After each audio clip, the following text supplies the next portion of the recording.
Hello, welcome to Language Retreat. Today we would be looking at the first poem in the 12th HSC board syllabus, which is Song of the Open Road. We would be looking at the text, understanding the poem, stanza wise.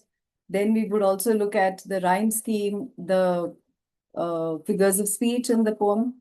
The name of the poet here is Walt Whitman. We should remember the names of poets. So Walt Whitman, what is it that is special about Walt Whitman is that he was known as the father of free verse. Okay. You would need this when you are writing an appreciation to this poetry. Okay. Now moving on to the second paragraph of the introduction. The section 1 of the Song of Open Road is a beautiful blend of self-awareness, free will, and tenderness of heart. It gives us poets realization that along the journey of life, one will face a test of wisdom, which is not tested in any school or university. A road is something everyone uses, whether rich or poor, and it forces all levels of people to associate with one another. The road signifies mobility. One can take the road as a point to start over towards something new. So Whitman talks about the people and places. He argues against staying in one place for too long, although the hospitality may be true. So what he's trying to tell us here is that we should always be on the open road. Okay, we should not stay at one place and decide not to move on. Okay, because moving on is how you live your life. You cannot be at one place all your life. So keep moving on. Okay, be open to challenges. Life will throw challenges at you. Be open to them. You definitely have the power to face those challenges. Okay, so that is the gist of the poem, that we should keep moving on the road of life. Throughout this poem, the open road signifies life. So this is a metaphor that is used to talk about life. Okay, let's look at the poem. So the first line here is saying, afoot and light-hearted, I take to the open road. Afoot, meaning on foot, that is, I'm walking. And I'm light-hearted, that is, I am in a happy mood. I take to the open road. Take to meaning I start walking. I start moving on the open road. So afoot and light-hearted, I take to the open road. Healthy, free, the world before me. The long brown path before me, leading wherever I choose. So the world before me is healthy. It is free, right? So my life is free because I have chosen to keep moving on the open road. The long brown path meaning the road that he is talking about. Before me, leading wherever I choose. So the poet here wants to say that I'm not walking on the road and checking out where the road is taking me. I'm walking on that path which will lead me to my destination. So I know where I have to go. So I have chosen the road which is taking me to that place, right? It is not where the road is taking me. I know where I want to go, and that is where I'm making the road take me. So the long brown path before me, leading wherever I choose. It is my choice, and the road is taking me to that destination. Okay, I have not started randomly walking on some road and checking where that road goes. Okay, I have chosen that path because I know where I have to reach. Henceforth, I ask not good fortune. I myself have good fortune. So he's saying, I'm not asking for, that is, I'm not praying that I have, luck backing me up. I myself am good fortune. That is, I am creating my own good fortune. So he's saying, I'm not praying anymore that may good luck follow me, but I believe in creating my luck and making it good. Okay, that is what he means. So I'm not praying for it. I am sure that I can make my road as I want it. I will create my own good fortune. Henceforth, I whimper no more, postpone no more, need nothing. Whimper is when there are small cries of fear. You call them as whimpering. Okay. So henceforth, I whimper no more. I am not going to cry out of fear. Okay. I'm not going to do that. I'm not going to cry out of fear. I'm not going to be fearful of anything. I'm planning to move on fearlessly on this open road of life. Postpone no more. That is things to be done today. I'm not going to keep them for tomorrow. Okay, I'm going to do them right away, not keeping them for the next day. I need nothing. Need nothing meaning I have everything that I need. And if there is anything more that I require, I have the power to get that as well. So it is self-belief. When he says need nothing, it is showing his self-belief that I don't need anything from anybody. Okay. If I need anything, I can make sure that I make it available for myself. Right. So henceforth, I whimper no more. That is, I'm not crying out of fear. I'm not feeling fearful of anything in life. Postpone no more. That is, I'm not procrastinating. I'm not putting off things for the next day. I need nothing. That is, whatever I need, I can arrange it for myself. I don't need anybody else to do it for me. Done with indoor complaints, libraries, querulous criticisms. Strong in content, I travel the open road. Done with indoor complaints. So complaints, criticisms, and libraries. Okay, he's talking about all those activities which are indoor activities and which you can do alone. All those activities where you don't need anybody to complete those activities for you. You don't need a partner. You can always do that all by yourself. Okay, so he's saying done with indoor complaints. So I'm not going to complain about people and situations anymore. Libraries, meaning again, library is a place where you go and read a book. You don't need a partner. It is an activity which can be done alone, right? So complaining about something and someone, going to a library, reading books, querulous criticisms, criticizing people and situations, all of these things are something which could be done all by myself. I don't need partner for that. So I'm done with it now. Not going to do these anymore. I'm not going to complain about life and situations and people. I'm not going to criticize anybody. And I'm not just going to go to a library and sit down and read a book. I'm going to face life now. Whatever comes my way, I'm ready to face life.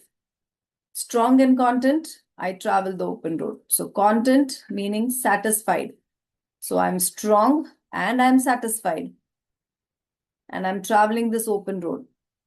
Open road meaning again, life. I'm facing life. The next stanza he says, the earth that is sufficient. I do not want the constellations any nearer.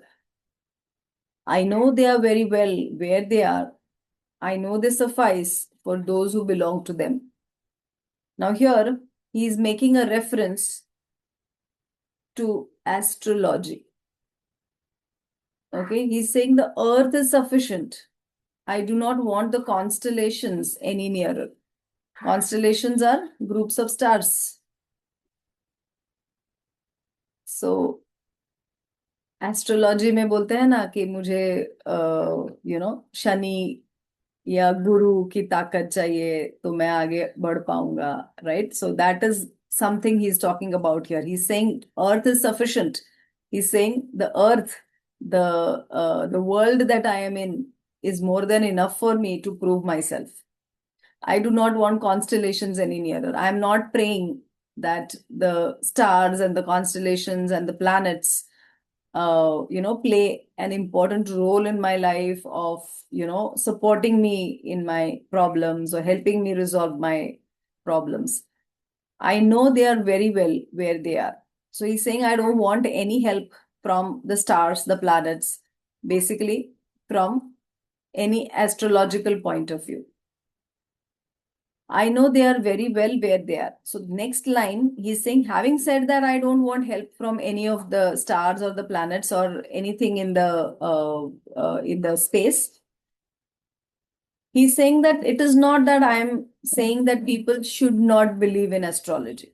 Okay, he's saying this is for me that I'm talking about, that I don't need this support from stars and planets and from astrology overall. Okay, I know they are very well where they are. Okay, they might be helping people. Astrology might be actually helping people. I know they suffice for those who belong to them. So people who want to believe in astrology, the people who want to consult astrologers, I am not saying that they should not be doing it. Okay, I am just mentioning that this is me. I do not want any support which is external. Okay, might be the stars or the planets or my birth chart or anything. I don't want that to be part of my life because I am confident that I can take care of my life, I can solve the problems in my life. Okay, so he's saying the earth is sufficient. I do not want the constellations any nearer. So I do not wish to have any other support. Okay, I am good enough to take care of my life and my problems. I know they are very well where they are. I know they suffice for those who belong to them. So, having said that, astrology is not a part of my life. I'm not saying that everybody should go against astrology. People who believe in it, people who are benefited by it, people who want to take assistance from astrology, they are free to do it. Okay, it's just that I don't need that, is what I'm saying. Right. So, he's not criticizing astrology. He's saying that it doesn't have a place in my life. Okay. I know they suffice for those who belong to them. So astrology might be helpful to people who have seen results or who have taken the assistance of astrology. For me, I will not go that way. Still here, I carry my old delicious burdens. I carry them, men and women. I carry them with me wherever I go. I swear it is impossible for me to get rid of them. I'm filled with them and I will fill them in return. So he's saying, still here, I carry my old delicious burdens. Okay, so my burdens meaning my responsibilities. Okay, it might be my parents, it might be the elders in my family. Okay, they are my responsibility. Okay, and he is calling them as delicious burdens. So burdens are troublesome, right? Burdens are heavy. But when you're calling them delicious burdens, what it means is I am enjoying fulfilling all those responsibilities. Okay, when I say that I am moving on the road of life, I don't mean to leave my people behind and move on the road of life. I will fulfill my responsibilities, my duties towards them, and then keep moving on in the road of life. So I will take them with me. It is not that I want to shun away from my duties. Okay, so he's calling it as delicious burdens because he wants those responsibilities and he likes those responsibilities as well. Okay, so still here, I carry my old delicious burdens. I carry them, men and women. So I'm carrying all the seniors in my family, all the seniors in my life. I'm carrying them with me. I have not left them. Once I have gotten what I want from them, I have not left them behind. I'm taking them with me. I carry them with me wherever I go. So I'm taking my responsibilities with me. I'm fulfilling my duties while walking on the road of life. I swear it is impossible for me to get rid of them. So he's saying that it is not possible for me to get rid of the duties or responsibilities or run away from them, from the people in my life. So these people have given me something in the past. Okay, I have benefited from them to become strong and intelligent as I am now. So now I'm not going to shun away from the responsibilities. Okay, I will fulfill all my responsibilities. I'll take them with me wherever I go. I'm filled with them and I will fill them in return. So he's saying, I have been benefited from them till now. Now it is my time to give it back. Right? So he's saying that I will not leave them at any cost. I will take them with me wherever I go. Okay. So he's calling this as a symbiotic relationship.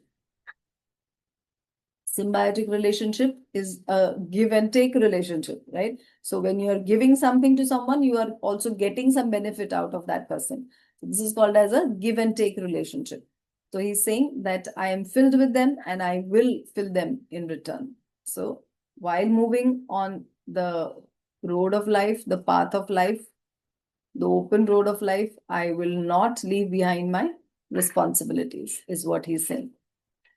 Okay. So the poet overall in the poem is trying to say that it is my life. I can create it well. I don't need any support from people or from stars and planets. Okay. I believe that I can walk on the road all by myself, making sure that I get whatever I need in life.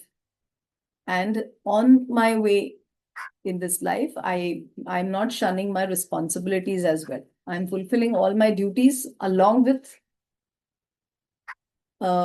progressing in this beautiful life.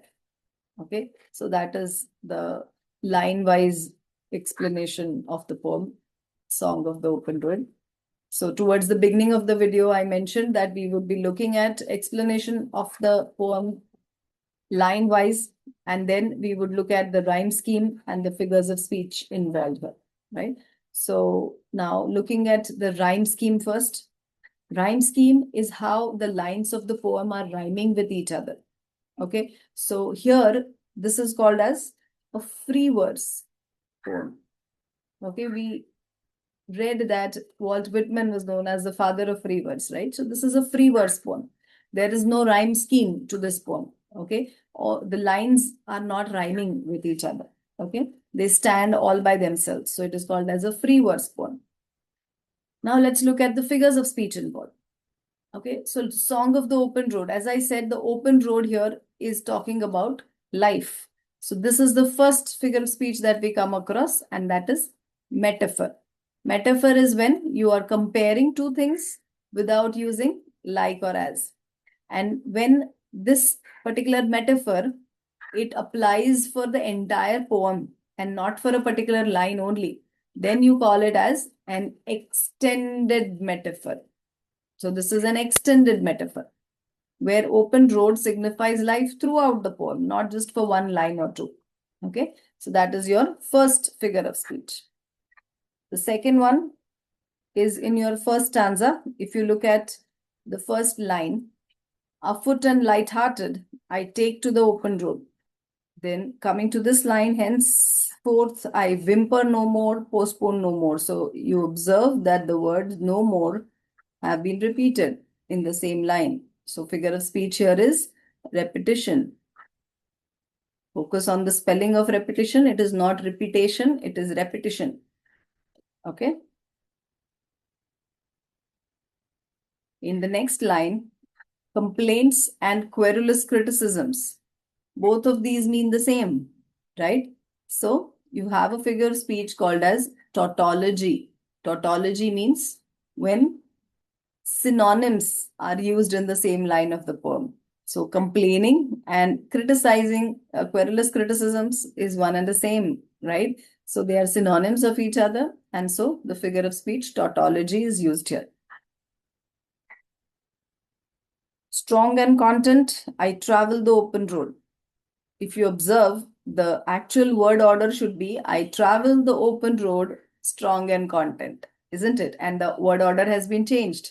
So you call this figure of speech as inversion. The explanation of inversion is change in word order. So strong and content, I travel the open road.